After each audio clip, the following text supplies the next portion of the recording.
पिछली वीडियो में हमने देखा था कि कैसे जिनमू और उस जनरल की फाइट चल रही होती है और वो बंदा कहता है कि तुम्हें अगर सारी चीजें जाननी है तुम्हें पहले मेरे को काटना पड़ेगा।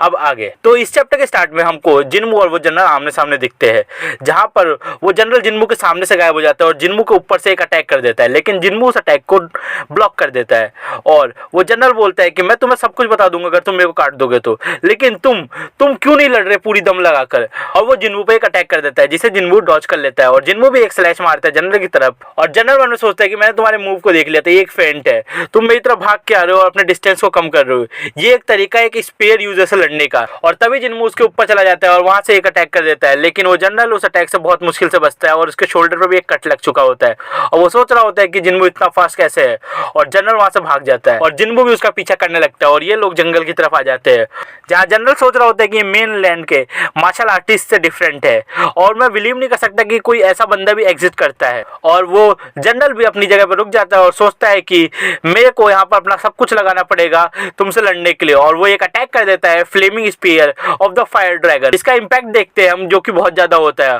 और वो फिर से एक अटैक करता है burning essence of the fire dragon और वो बोलता है कि मेरे को बिलीव नहीं हो रहा कि मैं किसी नेमलेस बास्टर्ड के लिए ये सारी चीजें कर रहा हूँ और मैंने flaming spear of the fire dragon का भी यूज कर दिया इसके ऊपर और वो तो पूरे पीसेस में हो गया होगा। तभी वो अचानक से चौंक जाता है और हम देखते हैं आसमान में जहां पर जिनमू होता है और वो बोलता है कि ये कपड़े मिस्टर होंग ने मेरे को गिफ्ट किए थे और वो ऊपर से ही अटैक कर देता है जनरल के ऊपर, जिसका इंपैक्ट और भी ज्यादा होता है और ये इंपैक्ट सारे लोगों ने फील कर लिया होता है जो लड़ रहे होते हैं और लीडर सोचता है कि है कौन ये आज। और फिर हम देखते हैं कि धुंध साफ होती है और वहां पर वो जनरल खड़ा होता है जिसकी हालत मेरे को अच्छी नहीं लग रही और बोल रहा होता है कि तुम आखिरकार आए कहां से हो और जिनमू बोलता है कि भाई पहले तुम मेरे को काट दो उसके बाद मैं तुमको सब कुछ बता दूंगा और तुम हेजिटेट क्यों कर रहे हो, आओ मेरी तरफ लड़ो मेरे से। और हम देखते हैं टैंग में ये सब देख रही होती है और वो सोच रही होती है कि मेरे को बिलीव नहीं हो रहा कि हमारी हेल्प कोई ऐसा आदमी कर रहा है और वो अंकल को देख के बोलती है कि अंकल थोड़ी देर और इंतजार कर लीजिए। फिर सीन शिफ्ट होता है, हम देखते हैं मुंजुंग को जो कि बोल रहा होता है कि मैं पागल हो जाऊंगा, ये सब क्या चल रहा है यहाँ पर और मेरा दिल इतनी तेज से क्यों धड़क रहा है। और वो फिर आगे बोलता है कि काश यहाँ कोई ना आए,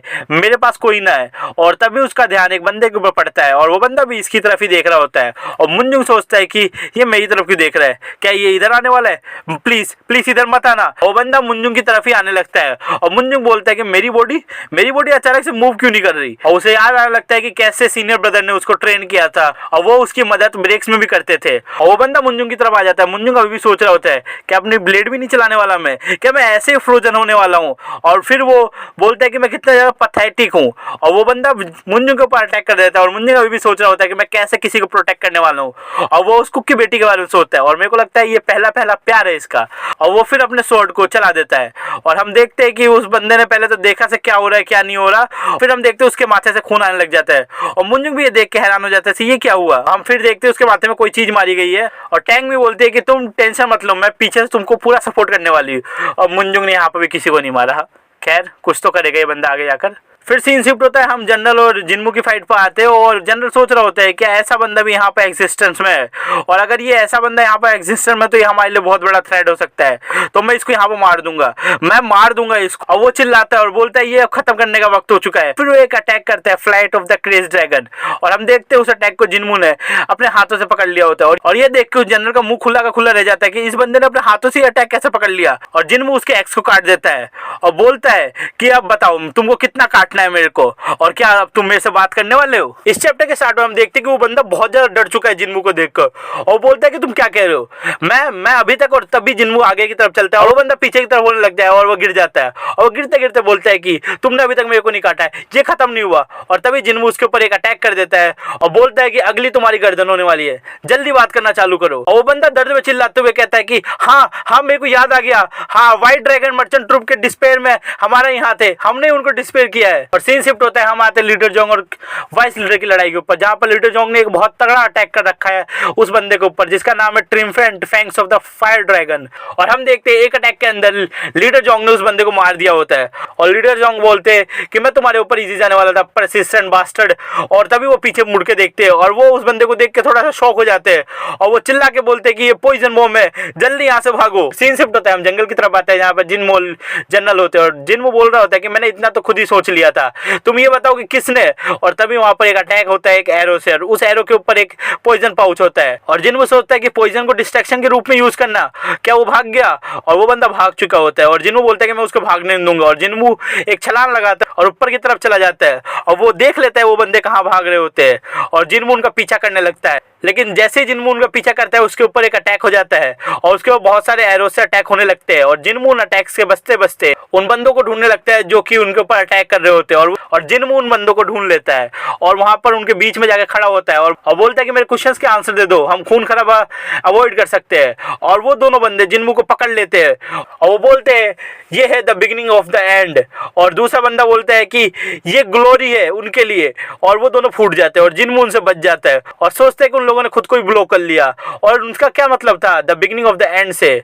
मैं आशा करता हूँ कि मिस्टर होंग सेफ हो। और वो बोलता है कि मेरे को उनका पीछा करना चाहिए।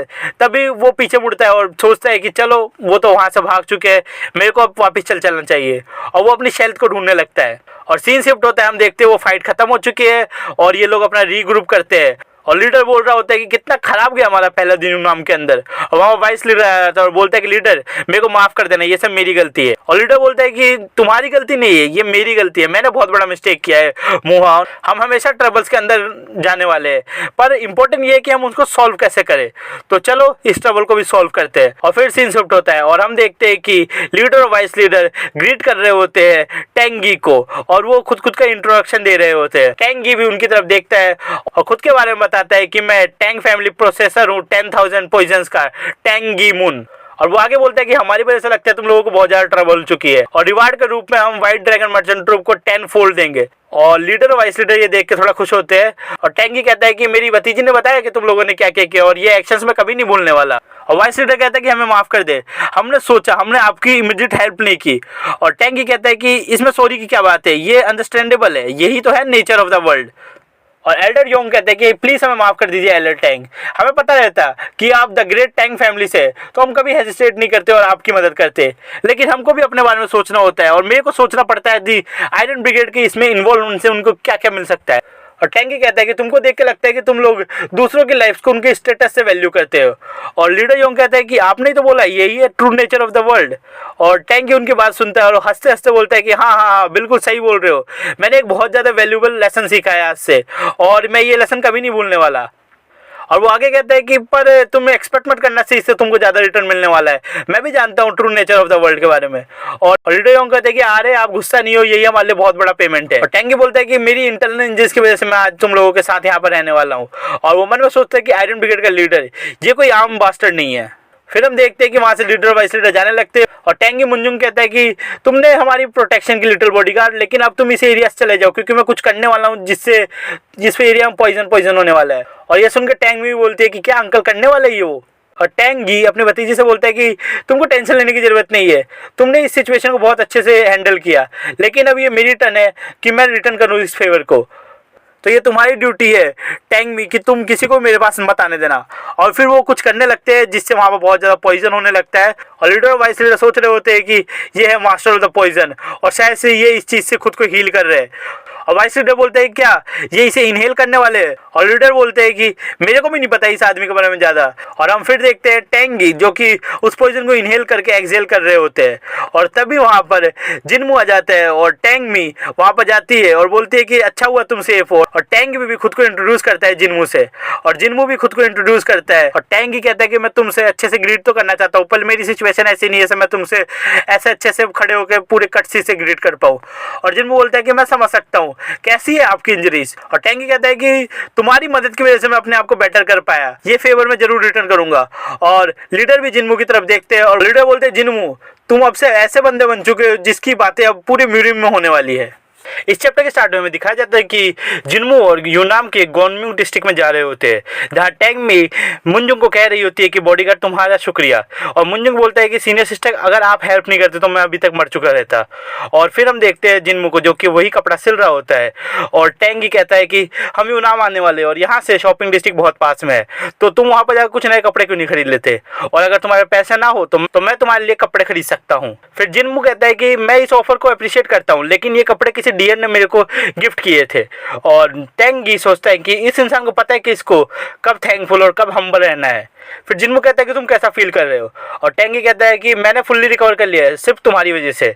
और जिन्मू कहता है कि मैंने तो वहाँ पर कुछ नहीं किया एल्डर टैंग, आपने खुद को खुद ही रिकवर किया है। और टेंगी कहता है कि अगर तुम्हारी असिस्टेंस का नहीं रहता तो हम अभी तक जिंदा नहीं रहते। और टैंग भी मन में सोचता है कि ऐसे यंग मैन बहुत ज़्यादा कम दिखते इन दिनों, और इसने अपने मार्शल आर्ट्स को ही मास्टर कर लिया है, तो इसका कोई तो रिनाउंड मास्टर होगा, नहीं तो ये किसी रिनाउंड फैमिली से आता होगा। और टैंग भी कुछ निकालते हुए बोलता है कि तुम्हारे लेफ्ट साइड में कोई वुंड है, और जिन्हों बोलते हैं कि नहीं ये तो बस एक स्क्रैच है, मैं सोऊंगा तो ये ठीक हो जाएगा। और टैंग उसको कुछ पिल्स देते हुए कहता है कि तुम्हें टफ बनने की जरूरत नहीं है, ये इंपॉर्टेंट है कि तुम अपना अच्छे से केयर रखो जब तुम यंग हो, नहीं तो तुमको बुढ़ापे में बहुत सारी दिक्कतें हो सकती है। और वो आगे बताता है कि क्रिम्सन सिल्वर सेक्रेट पिल्स है और ये इमीडिएट इफेक्ट्स करती है, और इससे तुम अपने इंटरनल स्टेट को 10 साल से बढ़ा सकते हो। और जिन्हों कहता है कि ये तो बहुत ज़्यादा वैल्यूएबल है, क्या आप ऐसी चीज़ मेरे जैसे किसी को दे दोगे? और टेंगी कहता है कि मेरी लाइफ के बदले ये तो बहुत ज़्यादा स्मॉल प्राइस है, और जिन्मू उसको रख लेता है। फिर टैंग भी कहते हैं कि मास्टर जिन क्या व्हाइट ड्रैगन टॉर्चर ट्रूप के साथ ही ट्रैवल करने वाले हैं, और जिन्मू कहता है कि नहीं मैं उनके साथ अब ट्रैवल नहीं करने वाला क्योंकि मेरी डेस्टिनी आ चुकी है। और ये चीज़ मुंजुंग भी सुन लेता है, और टैंग भी कहती है कि क्यों, ऐसा क्यों? और जिन्मू कहता है कि ये कोई बड़ी बात नहीं है, लेकिन मेरे को लगता है कि मैं अब उन लोगों के ऊपर सिर्फ बर्डन हूँ। और टैंग भी बोलते हैं कि तो क्या आप हमारे साथ ट्रैवल करेंगे? हम वैसे ही ब्रोकन फिश सेक्ट में जाने वाले हैं, और वहाँ पर हम रिक्रूट होने वाले बहुत सारे मार्शल आर्टिस्ट जो कि सेंट्रल हेवन अलायंस से आए हुए हैं यहाँ पर। और जिन्मू थोड़ा सा सीरियस होता है ब्रोकन फिश सेक्ट सुनकर। फिर हमें बताया जाता है 9 स्काइज जो कि इस मुरिम वर्ल्ड पर राज करते हैं, और उनके स्ट्रेंथ के बराबर स्ट्रेंथ है उन 4 पिलर्स की जो कभी नॉर्थन हेवन सेक्ट में हुआ करते थे। और उन चारों में से जिस इंसान का सबसे क्लोज बॉन्ड था मेरे फादर के साथ, और मैं जिसे प्राउडली अपना अंकल कहता था, लेकिन वही पहला इंसान था जिसने मेरे फादर को सबसे पहले बिट्रे किया उस दिन, जो चिनवून। और इस बिट्रेल के बाद उसने सेंट्रल हेवन अलायंस से अप्रूवल पा लिया और यहाँ पर यूनाम के अंदर सेटल हो गया। द ब्रोकन फिश सेक्ट नाम की एक सेक्ट भी बना ली। और टैंग भी कहते हैं कि अगर आपको ब्रोकन फिश से असिस्टेंट मिलेगी तो आप जरूर से अपने अंकल को जल्दी ढूंढ लोगे, उनके लिए कोई बड़ी बात नहीं है। और जिन्मू इस ऑफर को मना कर देता है और कहता है कि उसे थोड़ा सा काम, और वो ये काम खत्म करके जरूर तुम लोगों को ढूंढेगा। और टैंग भी बोलती है कि अच्छा तो ऐसी बात है तो हम कुछ नहीं कर सकते, और वो एक जेट टैग देती है उसकी फैमिली का, और बोलती है कि ये आपको वहां आने में मदद करेगी, और इसके होते हुए सेंट्रल हेवन अलायंस भी आपसे कोई क्वेश्चन नहीं पूछ सकती। और जिन्मू उस टैग को ले लेता है, और फिर हम देखते हैं कि टैंग एक बहुत ही अजीब सा फेस बनाता है टैंग की तरफ, और टैंग भी शर्माने लगती है, जिससे हमको लगता है कि भाभी फंस चुकी है। और फिर टैंगी कहता है कि मेरे को लगता है कि तुमको पता होगा कि यूनाम के अंदर कैसी सिचुएशन चल रही है, और हम जहाँ जा रहे हैं गॉनम्यूंग सिटी, वहाँ पर बहुत ज़्यादा पैनिक है, तो तुम अपना ध्यान रखना वहाँ पर, अपने आप को सेफ रखना। और जिन्मू भी बोलता है कि मैं इस चीज़ को अपने माइंड में रखूंगा एल्डर टैंग। और फिर हम देखते हैं वो लोग गॉनम्यूंग के गेट की तरफ आ चुके होते हैं, और जिन्मू द ब्रोकन फिश को सोचता है, और हम फिर देखते टैंग भी और टैंगी वहां से जा रहे होते और बोलते हैं कि यहाँ से हमको अब अलग अलग चलना पड़ेगा। और टैंगी कहता है कि हम जरूर वापिस से मिलेंगे, और टैंग भी बोलती है कि वो उसका वेट कर रही होंगी, और जिन्मू भी उनको ग्रीट करते हैं और बाकी लोग भी उन लोगों को ग्रीट करते हैं, और टैंग भी जिन्मू की ओर देखती है। और फिर हम देखते हैं कैप्टन को थैंक यू बोल रहा होता है कि उसने उसके लिए जो भी किया उसके लिए थैंक यू, और हम देखते हैं ये जिन्मू ही होता है। ऐसा होता है कि वो यूनाम आ चुके हैं और वो अपने आप से ऑपरेट करना चाहता है, और कैप्टन बोलता है कि अच्छा ये तुम्हारे लिए सेफ होगा। और जिन्मू कहता है कि वो तो पहले थैंक यू कहना चाहता है कि वो लोग इसको यहाँ पर लेके आए, और वो सॉरी भी मांगना चाहता है जितनी भी ट्रबल्स उसने खड़ी की रास्ते में। और लीडर जोंग सोचते हैं कि वो जा रहा है, क्या वेस्ट है, माना उसकी पर्सनालिटी बेस्ट नहीं है, लेकिन मैं उसको आयरन ब्रिगेड में शामिल करना चाहता हूँ, लेकिन मुझे लगता है मैं इसे टेम नहीं कर सकता। और वो जिन्मू की ओर देखता है और बोलता है कि मेरे को ऐसी फीलिंग है कि हम दोबारा जरूर मिल, ये वर्ल्ड ऐसा है जहाँ पर क्लोजेस्ट फ्रेंड भी बिट्रे कर सकते हैं, लेकिन मैं होप करता हूँ कि नेक्स्ट टाइम जब हम मिले तो हम एनिमीज ना हो। फिर हम देखते हैं कैप्टन सोच रहा होता है कि इस बंदे के साथ ट्रैवल करने से हम सेफ रह सकते हैं, पर बाकी बॉडीगार्ड्स की रिएक्शन को देख के ऐसा लगता है कि वो इस बंदे से डरे हुए हैं। और आयरन ब्रिगेड को देख के ऐसा लगता है कि ये लोग भी इसके ऊपर नजर गड़ाए रखे, क्योंकि हमने इनको पैसे दिए थे हमको प्रोटेक्ट करने के लिए, लेकिन इसने जो जो यहाँ पर किया है उससे इनकी प्राइड भी हट हो चुकी है। और ये कोई ऐसा बंदा नहीं है जो कि पैसों के लिए हमारे साथ रहेगा, क्योंकि ये प्रॉफिट्स के लिए काम नहीं करता। और कैप्टन कहता है कि ठीक है मैं समझ सकता हूँ, तुमको जैसा करना वैसा करो, और हम भी बहुत कोशिश करेंगे तुम्हारे अंकल को ढूंढने की, और अगर तुमको हमारे थर्ड यंग मास्टर और बाकी बॉडीगार्ड्स के बारे में पता चले हमें जल्दी से जल्दी बताना। और तभी हम देखते हैं मुंजुंग आ जाता है और बोलते हैं कैप्टन थैंक यू आपने मेरे लिए जो भी किया है। और कैप्टन सोचते हैं मुंजुंग तुम भी, क्या तुम इस आदमी को फॉलो करने वाले हो, इसका पाथ बहुत ज्यादा डिफिकल्ट है। और मुंजुंग बोलता है कि सीनियर ब्रदर वो है जिन्होंने मेरी ड्रीम्स को लाइट दिया, तो मैं देखना चाहता हूँ मैं इनके साथ कहाँ तक जा सकता हूँ। और जिनमू भी उसकी तरफ ऐसे देखता है कि मुंजुंग ये क्या हो रहा है। और मुंजुंग बोलता है कि सीनियर ब्रदर आप टेंशन मत लो, मैं यहाँ पर रूट्स को जानता हूँ और मेरे को रीड्स पढ़ना भी आता है, तो मैं आपके ऊपर बर्डन नहीं रहूंगा और मैं खुद की रक्षा खुद करूंगा, तो आपको मेरी टेंशन लेने की जरूरत नहीं है। और कैप्टन बोलता है कि हाँ मेरे को लगा ही था ये होने वाला है, क्योंकि तुम इसके साथ ही इतने दिनों तक रहे थे, तो मैं तुम्हारे डिसीजन के भी रिस्पेक्ट करता हूँ, लेकिन ये हमेशा याद रखना कि व्हाइट ड्रैगन मर्चेंट ट्रूप्स का दरवाजे तुम्हारे लिए हमेशा खुले रहेंगे और मैं तुम्हारे रिटर्न का वेट करूंगा वहां पर। और मुंजुंग बोलता है कि थैंक यू कैप्टन, आपने मेरे जैसे यूजलेस आदमी का इतने ध्यान रखा। और वहाँ की यंग लेडी सोचती है कि ये लोग जा रहे हैं, लेकिन पहले प्लेस में ये आदमी कहाँ से आया, ये है कौन, अच्छा इसने तो बताया था ये नॉर्थ से आया है, क्या नॉर्थ से सही में। और फिर सीन शिफ्ट होता है, हम एक आदमी को देखते हैं जो कि बोल रहा होता है कि एल्डर टैंग आप यहाँ पर आ गए सेफली, बहुत बढ़िया। और एल्डर टैंग बोलते हैं कि हमारे पास एम्बुश तो हुआ था जर्नी में पर हम बच गए। और वो आदमी बोलता है कि उन्होंने इन्वेस्टिगेशन ब्यूरो से ओरेकल्स को भेज दिया उस चीज़ को देखने के लिए, और अगर वो यूनाम के अंदर होंगे तो उनकी आइडेंटिटी हम जरूर ढूंढ लेंगे और वो रिग्रेट करेंगे ये एक्शंस करने के लिए। और एल्डर टैंग सोचते ये आदमी बोल रहे हैं तब भी मेरे को डर लग रहा है, ये है the great four of the northern heavens, क्या ये हमेशा से इतने स्ट्रॉन्ग थे। मैं देख सकता हूँ ये इतना अपसेट क्यों था, क्योंकि इतना स्ट्रॉन्ग आदमी एक ब्रांच लीडर था द नॉर्थर्न हेवन सेक्ट के अंदर। और टैंग बोलता है कि वो मेनलैंड के बैंडिट्स नहीं थे और हमको अगर असिस्टेंस नहीं मिलती तो हम वहीं पर खत्म हो जाते। और वो बंदा बोलता है कि अच्छा ये तो एक गिफ्ट है हेवंस की तरफ से और आपके सेवियर हमारे भी सेवियर है, तो हम उनको जरूर से रिवॉर्ड करेंगे। और टैंगी कहता है कि मेरे को पता नहीं वो आदमी कौन था, लेकिन हम वापस से जरूर मिलेंगे, तब मैं पता करूंगा उसके बारे में। और वो एक ऐसा आदमी जिससे मिलकर आपको भी खुशी होगी। और वो आदमी हंसने लगता है और कहता है कि मैं इंतजार नहीं कर सकता उससे मिलने के लिए। और हमें बताया जाता है ये है डीमन फिस्ट जो चिंगवुन। इस चैप्टर के स्टार्ट में बताया जाता है कि मुंजुंग बोल रहा है कि ये जगह अच्छी है ना सीनियर ब्रदर, और जिन्हों बोलता है कि हाँ ये सही है। और मुंजुंग बोलता है कि यहाँ का रूम भी बहुत अच्छे है और ये बहुत अच्छी जगह हो सकती है। और जिन्हों बोलता है कि हाँ तुमने अच्छा काम किया। और मुंजुंग बोलता है कि अरे ब्रदर रहने दो यार, क्या मेरी तारीफ करते रहते हो हमेशा। और जिन्हों बोलता है कि मुंजुंग मैं अभी किसी को ढूंढने जा रहा हूँ तो तुम यहीं पर रुको। और मुंजुंग बोलता है कि अच्छा आप रेस्ट नहीं करने वाले सीनियर ब्रदर, मेरे को लगा था कि आप थोड़ा रेस्ट कर लेते तो हम दोनों एक साथ चलते। जिन्हों बोलता है कि नहीं मुंजुंग तुम यहाँ पर रहो, मेरे को कुछ टाइम भी लग सकता है, तो तुम अपनी ट्रेनिंग करो मार्शल आर्ट्स की, और मैं तुमको जैसे जैसे सिखाया ऐसे अपने आर्म्स को स्ट्रेट रखो, अपने क्यू को फोकस करो और गैदर करो, तुम वो सब करते रहो और मैं यहाँ पर आकर जरूर चेक करूंगा तुमने कितनी इंप्रूवमेंट की है। और मुंजुंग बोलता है कि अरे सीनियर ब्रदर कहीं आप मेरे को छोड़ के तो नहीं जा रहे। और जिन्हों बोलता है कि मैं ऐसा क्यों करूंगा, तुम यहीं पर रहो, मैं आता हूँ कुछ दिनों में। और वहां पर वो एक आदमी को देख के बोलता है कि तुम इधर आओ। और वो आदमी बोलता है कि हाँ कस्टमर बोलो। और जिन्हों बोलता है कि मैं किसी को ढूंढने की कोशिश कर रहा हूँ और ये हो सकता है कि तुम भी उसे जानते होंगे, उसका नाम 3 माइंडेड स्कॉलर है हाजिन। और वो बंदा बोलता है कि अच्छा तुम उस पागल की बात कर रहे हो। और जिन्हों बोलता है क्या पागल। और वो बंदा बोलता है कि हाँ यहाँ पर सारे लोग उसे पागल कहते हैं, वो एक टाइम पर जीनियस था उसकी लाइफ के अंदर, लेकिन पता नहीं कैसे उसने अपना माइंड खो दिया और वो अभी पागल हो चुका है और उसे सब लोग क्रेजी स्कॉलर कहते हैं। और वो फिर बंदा सोचता है कुछ और अपने हाथों को आगे करते हुए कहता है कि मेरे को पता था वो कहाँ पर है, पर यार मेरी मेमोरीज थोड़ी काम नहीं कर रही। तो और जिन उसको पैसे देता है और बोलता है कि मेरे को बताओ मेरे को कहाँ जाना है। और वो बंदा बोलता है कि अरे हाँ मेरे को याद आया, मेन स्ट्रीट से साउथ की तरफ जाना और तुम स्लम्स में पहुंच जाओगे, वहां पे एक वेस्ट बिन ट्रेविन है। और वो कहने की ट्रेविन है वो एक गैम्बलिंग डेंड है जहां पर वो बंदा आया था पिछली बार। और वो बंदा बोलता है कि तुम थोड़ा सा केयरफुल रहना क्योंकि वहां के लोग बहुत ज्यादा खराब है। और जिन्हों बोलता है कि थैंक यू और मैं एक्स्ट्रा केयरफुल रहूंगा। और सीन शिफ्ट होता है, हम कुछ बंदों को देखते हैं जो कि हाजिन का नाम सुनकर थोड़ा खुश नहीं होते और वहां पर जिन्मू भी होता है। और एक बंदा पीछे से बोलता है कि तुम यहाँ पर उस बास्टर्ड को ढूंढने आए हो, तुम्हारे अंदर हिम्मत तो है। और जिन्नू बोलता है क्या कुछ हुआ है क्या उसके साथ। और वो बंदा खड़े होते हुए कहता है कि उस पागल ने इसको यहाँ पर भेजा है, इसको पकड़ लो। और जिन्हों बोलता है कि इस सिचुएशन में मेरे को पता तो नहीं है क्या करना है, पर मेरे को पता है इस सिचुएशन में थोड़ा सा मारपीट करेंगे तो थोड़ा सा फायदा हो सकता है। और वो अपनी शैटरिंग फिंगर का यूज करता है, वहां पर सारे लोगों को मारने लगता है। और वो बंदा सोचता है कि अरे ये तो मार्शल मास्टर है, इसमें हमने गलत आदमी से पंगा ले लिया। और जिन्हों बोलता है कि क्या और भी कोई प्रॉब्लम है। और हम देखते हैं वहां पर सारे बंदे नीचे गिर चुके हैं और वो बंदा भी पैरों पर बैठा हुआ है।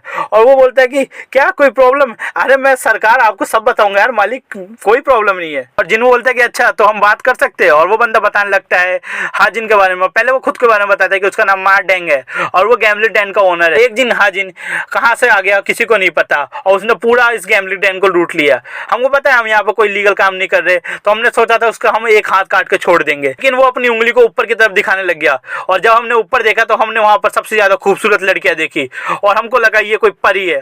फिर हमें दिखाया जाता है कि वो बंदे बैग के साथ लगे हुए हैं और हाजिन बोल रहा होता है कि इन लोगों को अपने ऊपर सेल्फ कंट्रोल नहीं है, किसी जानवर की तरह ही है। जिन सोचता है क्या उस बंदे ने इनको इल्यूजन में डाला था। वो बंदा बोलता है कि वो बास्टर्ड हमारे सारा मनी ले गया और वो गायब हो गया। गैम्बलिंग डेन को चलाने के लिए एक फियरसम इमेज होना चाहिए, लेकिन उस दिन उसने हमारी इमेज की भी 3 तैसी कर दी और हमारा बिजनेस खत्म हो गया।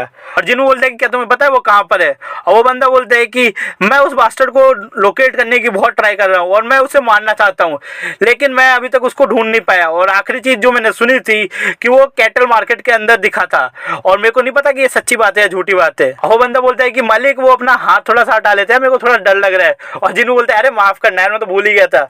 वो बंदा बोलता है अरे नहीं नहीं मैं सॉरी मांगता हूँ यार मालिक, कैसी बातें कर रहे हो यार, मैंने प्लानिंग की थी आपको परेशान करने, और क्या आप उस आदमी को चेस करने वाले हो। और जिन्हों बोलता है क्यों, कोई रीजन है कि मैं वेट करूं। और वो बंदा बोलता है नहीं नहीं ऐसी कोई बात नहीं है, आप तो जाओ, जल्दी जाओ यार, मेरी तरफ से यहाँ से लीव करो आप जल्दी से, क्योंकि मैं थोड़ा सा डरा हुआ हूँ यार आपसे। और फिर सीन शिफ्ट होता है, जिनको किसी से कुछ पूछ रहा होता है। वो बंदा बताता है कि वो पागल आदमी उसने कुछ दिन पहले यहाँ से 10 भैंसे खरीदे थे और वो भैंसों को इन टाउन के अंदर चला रहा था। और वो जिन्हों किसी और से भी कुछ पूछता है और वो बोलता है कि अच्छा वो उसने तो यहाँ पर बुल रेसिंग कंपटीशन चलाया था जिससे बहुत लोगों ने बहुत प्रॉफिट कमाया, और बाद में एक बैंक्वेट हुआ बहुत बड़ा सारा, और लास्ट में उसने वो बुल्स को टाउन वालों को ही दे दिया और उस डायरेक्शन में चला गया। और जिन्हों एक मॉन्ग से भी कुछ पूछता है और वो बताता है कि वो आदमी उसने तो हमारे हेड मॉन्ग से फाइट की थी और वो बहुत ज़्यादा हीटेड फाइट हो गई थी, फिर हमारे मास्टर हार गए और वो आइसोलेटेड ट्रेनिंग में चले गए और वो बंदा आखिरी बार उस डायरेक्शन में जा रहा था। और फिर हम देखते हैं जिन्हों को थक चुके हैं और बोलते हैं कि मेरे को मिस्टर होंग को भी ढूंढना है, तुम कहां पर हो थ्री माइंडेड स्कॉलर। और फिर सीन शिफ्ट होता है, हम देखते हैं जिनमें जा रहा होता है और बोलता है कि गोंगडोर मोनेस्ट्री के मुनजिंग ने मेरे को क्यों बोला कि इस बंदे के ऊपर ध्यान रखने के लिए। मेरे को इसके एक्शंस ज्यादा कंसिस्टेंट तो नहीं लग रहे, लेकिन मेरे को ऐसा लगता है कि ये किसी रिसर्च के ऊपर है, ह्यूमन नेचर के ऊपर, और ऐसा कुछ है जो मेरे को इस आदमी की तरफ खींचा जा रहा है और मैं बहुत ज्यादा क्यूरियस हूँ कि ये किस काइंड का आदमी है। रुको वो रॉ, मेरे को पूरा भरोसा है, ये मैंने एंटर्स पे भी देखा था फॉरेस्ट के। और जिन्हों हैरान को बोलते हैं क्या मैं किसी इल्यूजन आर्ट में पढ़ चुका हूँ, मेरे को पता भी नहीं चला कि मैं एक इल्यूजन आर्ट के अंदर हूँ और मैं हमेशा इस पूरे एरिया को सेंस कर रहा था मेरी की से। और हम देखते हैं उन पुतलों के साथ कुछ होने लगता है और जिन्हों बोलते हैं कि ये कोई ऑर्डिनरी इल्यूजन नहीं है, और हम देखते हैं कि वो पुतले जिन्हों के ऊपर अटैक करने वाले होते हैं और जिन्हों हैरानों को बोलते हैं कि इनकी स्ट्रेंथ तो बहुत ज्यादा है लेकिन मेरे को काम होना पड़ेगा, ये ज्यादा कुछ भी नहीं है एक इल्यूजन टेक्निक के अलावा, ये सब एक मिराज है। और जिन्हों बोलते हैं एक बैटल के अंदर जो भी वाइजर होता है वो जीत जाता है, लेकिन तुम अपने ब्रूट फोर्स का भी यूज कर सकते हो जीत के लिए, और ये टाइम है मेरी ब्रूट फोर्स को दिखाने का थ्री माइंडेड स्कॉलर। और हम देखते हैं वहां पर एक बंदा आ जाता है शैडोज के अंदर और हमको बताया जाता है यही है थ्री माइंडेड स्कॉलर हाजिन वुल। चैप्टर के स्टार्ट में हम देखते हैं कि हाजिन और जिनमू चाय पी रहे होते हैं और हाजिन ये सुनकर हैरान है कि जिनमू ने मुंगन को हरा दिया है, और जिनमू बोलते हैं कि मैं तुमसे झूठ क्यों ही बोलूंगा यार, तुम होते कौन हो वगैरह वगैरह। और वो बंदा बोलता है कि मुंगन की पर्सनैलिटी तो एकदम शिटी है और वो थोड़ा सा स्टबन भी है, लेकिन वो किसी भी मायने में वीक तो नहीं है।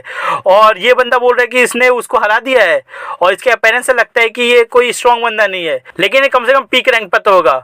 और हाजिन बोलता है कि यू नॉटी बॉय, और जिन्हों बोलता है क्या क्या बोल रहा है, पागल हो गया क्या। और हाजिन बोलता है कि मेरे को पता है तुम्हारे अंदर बहुत ज्यादा मार्शल स्ट्रेंथ है लेकिन तुम उसको हाइड कर रहे हो, तो तुम हुए ना एक नोटी बॉय। और जिन्हों बोलते हैं कि मैं इसलिए कर रहा हूँ क्योंकि मेरे को सर्वाइव करना है बहुत लंबे समय तक। और वो बंदा ये सुनकर थोड़ा शौक होता है और वो बंदा बोलता है कि हाँ वो तो मेरे को पता है, जो बंदे अपना स्ट्रेंथ दिखाते हैं वो सबसे पहले मरते हैं और तुम जैसे लोग जो अपने स्ट्रेंथ को हाइड करते हो वो बहुत समय तक सर्वाइव करते हैं। लेकिन एक सेकेंड, तुम मेरी इल्यूजन से कैसे बाहर निकले, क्या मेरी डिविनेशन इतने ट्रांसपेरेंट थे, ये नहीं हो सकता, मेरी कैलकुलेशन परफेक्ट थी, अपनी एबिलिटी से बहुत ज्यादा कॉन्फिडेंट हूँ, क्या मैं भी किस चीज में लैग कर रहा हूँ, रुको मेरे को फिर से देखने दो। और वो बंदा कुछ कैलकुलेशंस करने लगता है और वो मतलब उसी इल्यूजन के बारे में कैलकुलेट करने लगता है क्या कमी रह गई उसके अंदर, जिससे जिन्मू को पता चल गया।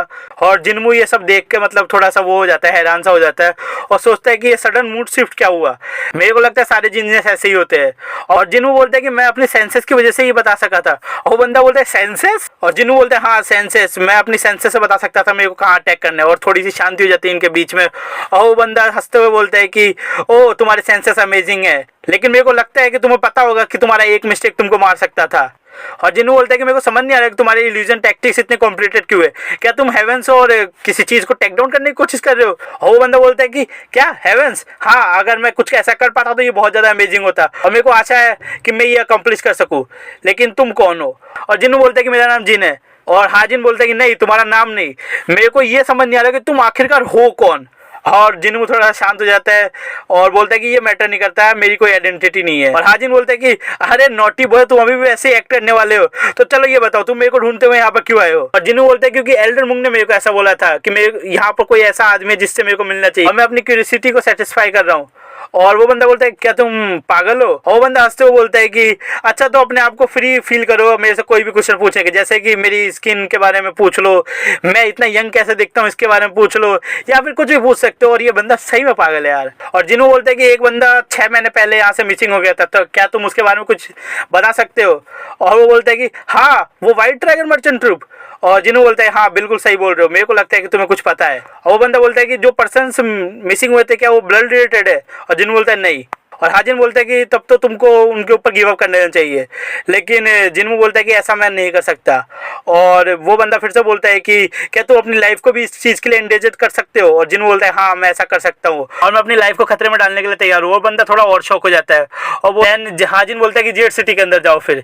और जिन्नू बोलता है जेड सिटी। और वो बंदा बोलता है कि मेरे को सारे डिटेल्स तो नहीं पता, लेकिन वहाँ पर कुछ स्ट्रेंज एक्टिविटीज़ हो रही है क्योंकि मार्केट का फ्लो अच्छा नहीं है। मैं इसके ऊपर बैट लगा सकता हूँ कि ये इसलिए हो रहा है क्योंकि वो लोग मिसिंग है और ये मेरी सेंसेस के अकॉर्डिंग बता रहा हूँ। और जिन बोलता है जेड सिटी। और जिन्नू ऐसा ही बोलता है क्यों ना तुम मेरे साथ आओ। और वो बंदा बोलता है कि अरे ये कहाँ से आया और तुम्हें नहीं पता कि मैं कौन हूँ और मैं तुमको जानता तक नहीं हूँ यार। जिन्नू बोलता है कि मेरा दिल कह रहा था ये करने के लिए।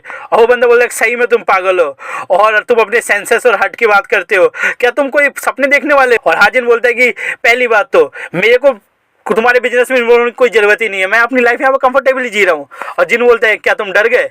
और वो बंदा बोलता है क्या। फिर जिन्नू बोलता है कि जब मैं तुमको लोकेट करने की ट्राई कर रहा था तो मेरे को बहुत सारे बंदे बोले जो कि बोल रहे थे कि तुम पागल हो, लेकिन मैं तुमको जैसे देखता हूँ मेरे को नहीं लगता कि तुम नेचर से पागल हो। ये इसलिए क्योंकि कोई चीज तुमको इस पोजीशन में ड्रॉ कर चुकी है। और वो आगे बोलता है कि तुम अपने एक्शंस तो ऐसे करते हो जैसे कि तुम पागल आदमी हो, तुम कोई पागल नहीं हो, यहाँ पर कोई ना कोई कंसिस्टेंसी तुम दिखाते हो। और मेरे को लगता है कि तुम ट्रू नेचर ऑफ ह्यूमन के बारे में जानना चाहते हो कि जब लोग अपने लिमिट्स को पुश करते हैं तो उनका रिएक्शन क्या होता है, अपने सेंसेस को कैसे रिगेन करते हैं। तुम कुछ फाइंड करना चाहते हो, क्या मैं गलत हूँ क्रेजी स्कॉलर। और हाजिन हंसने लगता है और बोलता है कि देखो तो इस मास्टर को, ज्यादा फनी हो खड़ा होकर बोलता है कि मेरी कोई विश नहीं है तुम्हारी जर्नी में ज्वाइन होने की और मैं तुमको गुड लक बोलता हूँ। कुछ ऐसा बोलता है कि between heavens and earth a man stand alone with external harmony maintain without hesitation the world loses a reason to exist. पता नहीं क्या बोल दिया उस बंदे ने। और जिन्नू बोलता है कि चाय के लिए शुक्रिया। वो जाते हुए बोलता है कि अगर हम फेस से बने हुए तो हम जरूर मिलेंगे वापिस से। और फिर सीन शिफ्ट होता है, हम एक घर को देखते हैं जहाँ पर कुछ लोग खड़े होते हैं और वो द व्हाइट मर्चेंट ट्रूप के बारे में बात कर रहे होते हैं। और यहाँ पर हम देखते हैं डीमन फिश को। एक बंदा बता रहा होता है कि उन्होंने एक और रिप्रेजेंटेटिव को हमारी तरफ भेजा है और ये उनकी छठी रिक्वेस्ट है हेल्प के लिए। छठी बार है जहाँ पर मर्चेंट्स यहाँ से गायब हुए हैं और वहाँ पर डीमन फिश का बच्चा भी होता है जो युनकुंग। और वो बोलता है कि ये टाइम है उनकी रिक्वेस्ट सुनने का फादर। और डीमन फिश बोलता है कि सारी इश्यूज को खुद ही संभाल लूंगा यू नाम के अंदर और किसी केस में। और वो बंदा बोलता है कि हाँ फादर और क्या। और डीमन फिश बोलता है कि कुछ नहीं, जाओ व्हाइट ड्रैगन मर्चेंट ट्रूप से डील करो और तुम यहाँ से जा सकते हो। और वो बंदा बोलता है ठीक है फादर। डीमन फिश बोलता है क्या ये सही से खा रहा है और कोई इंसान इतना कमजोर कैसे दिख सकता है। हाँ फ्यूंग। वो बोलता है फ्यूंग। और हमको दिखता है पीछे से कोई बंदा बोलता है यस माय लॉर्ड। और डीमन फिश बोलता है कि उसके अंदर सब कुछ सही है लेकिन उसका हार्ट वीक है और एक डोमिनेंट रूलर बनने के लिए वीक हार्ट की जरूरत नहीं होती। तुम क्या सोचते हो फ्यून। तुम बोलता है क्या आप उसकी क्वालिफिकेशंस के बारे में बात करें हेयर बनने के लिए, तो वो अपने फॉलोअर से वेल रिस्पेक्टेड है और वो कुछ श्रेडेड भी है, वो अच्छा जॉब कर रहा है। फिर बोलता है कि ये वो नहीं है जो फैमिली सेक्ट को इनहेरिट करने वाला है। मेरे को तो इस चीज की दिक्कत है कि वो इस बात को कैसे अपने ऊपर लेगा और जब उसे ट्रुथ के बारे में पता चलेगा तो वो कैसे खड़ा रहेगा। और फ्यून बोलता है कि आपको टेंशन लेने की जरूरत नहीं है माय लॉर्ड, वो धीरे धीरे समझ जाएगा और लर्न कर लेगा ट्रुथ के बारे में। अगर मेरे मालिक टाइगर है तो मेरा यंग मास्टर भी टाइगर ही है। और डीमन फिश बोलता है कि मैं यू नाम से सेटिस्फाई नहीं हूँ। अगर मैं सेटिस्फाइड होता तो मेरे पास कोई रीजन नहीं होता कि मैं अपने सीनियर ब्रदर जिनको बिट्रे कर देता उस समय। नॉर्थन वो जिनकुआन वो ऐसा आदमी था जो अपनी ड्यूटी से सेटिस्फाई था, साइलेंट नाइट को रोकने की कोई एम्बिशंस नहीं थे उसके, वो पावर थी इस दुनिया को कॉन्कर करने की। मेरे को कोई आइडिया नहीं कि उसने उस एक टास्क के लिए अपनी लाइफ को कैसे डेडिकेट कर दिया। डीमन फिश बोलता है कि अगर तुम्हारे पास इतनी स्ट्रेंथ है तो तुम्हें उसको एक्सरसाइज करना चाहिए। सेंटर है जल्दी अपना मूव चलने वाले है और उन्होंने यहाँ पर टैंक फैमिली को भी सम्मान कर लिया है। जरूर से उस टास्क को खत्म करूंगा जो मैंने स्टार्ट किया है। और वो फिंग बोलता है कि आपको टेंशन लेने की जरूरत नहीं है, इसलिए मैंने डिसाइड किया कि मैं आपको ही फॉलो करूंगा। मेरे मालिक बस आप अपना फोकस उस टास्क पे ही रखिए मेरे मालिक, और मैं सारी माइनस प्रॉब्लम को सॉल्व कर दूंगा। बोलता है कि मेरे मालिक हम कुछ ब्लड सेट से जरूर जा सकते हैं, मिनिमम कुछ 100 लोगों की या फिर कुछ 1000 लोगों की डेथ भी हो सकती है। डीमन फिश बोलता है कि ग्रेट कॉजेस के लिए कुछ लोगों की सेक्रीफाइस जरूरी होती है। अगर मेरे को इस चीज की टेंशन रहती तो मैं ये पाथ कभी चूज ही नहीं कर पाता। और ये कुछ समय हो गया है जब मैंने लास्ट टाइम ब्लड की रेन देखी थी, और इसी के साथ ये चैप्टर खत्म हो जाता है, जिससे हमको पता चलता है कि डीमन फिश कुछ ना कुछ प्लानिंग कर रहा है और बहुत सारी चीजें होने वाली है आने वाले चैप्टर्स के अंदर। तो चैनल को सब्सक्राइब कर लो, वीडियो को लाइक कर दो, और मिलता हूँ ऐसी किसी इंटरनेट की गली में। तब तक के लिए bye bye and keep watching Story nation.